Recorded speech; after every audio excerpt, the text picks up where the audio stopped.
So, brother logo na मोजां मोनबाय. So please subscribe his channel local HP blog na. Local SP blog. SP. Oh SP. Local SP blog ko subscribe खालाम. Finally आङो English maker नि न'आव दंफैयो लोगोफोर.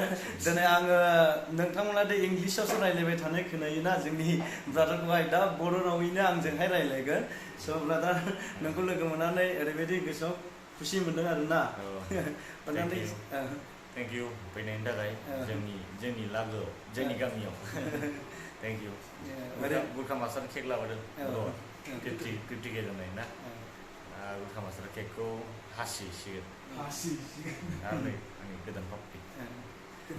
माने ओरैबायदि गोसोआव खुसि मोनदों दायो माने ब्रादारखौ माने लोगो हमलांगोन होननानै आङो फंबाय बुरखा मास्टारनि सिगाङाव बुंबाय थादों. थारैनो फंबाया लोगो लिंबोबाय आरोना ब्रादारनि न'आवहाय नैबेनो.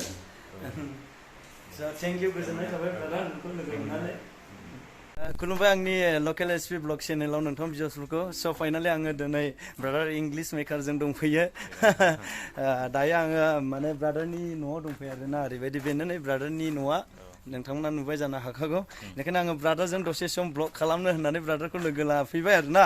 स' फाइनालि गोसोआव गोजोननाय मोनदों. दा ब्रादारजों आङो माबायदि इउटुबाव फैनोब्ला माबायदि खालामनांगौ माबायदि केमेराखौ फकास खालामनांगौ बेखौ आं ब्रादारनाव एसे फंनैसो सोंनानै लागोन. जेनेबा ब्लगखौ खालामोबा माबायदि खालामो बेखौहाय ब्रादार अननानै खोन्थाना होदो एसे. ब्लग खालामनायाव? औ.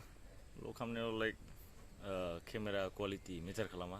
नोंनि रायलायनाया मेटार खालामा रायलायनाय क्वालिटिया. रायलायनाय क्वालिटियाव ना? रायलायनाय सायाव जानांगौ माने कन्टेन्टआ इउनिक जानांगौ. इउनिक जानांगौ. कमन जानांगौ कन्टेन्टआ. आजिखालि गासिबो इउटुबार जाबाय नालाय. स' बेसेबां हायो इउनिक कन्टेन्ट लाबोनो नाजानांगौ आरोना. मानसिया इउनिकखौसो नायनो मोजां मोनो. कमन कन्टेन्टखौलाय सोर बयनावबो नुयो नालाय. ओंखायनो इउनिकखौ मानसिया होसोयो आरोना. ओंखायनो इउनिक लाबोनांगौ केमेरा क्वालिटि डाजन्ट मेटार. बिदि आरोना.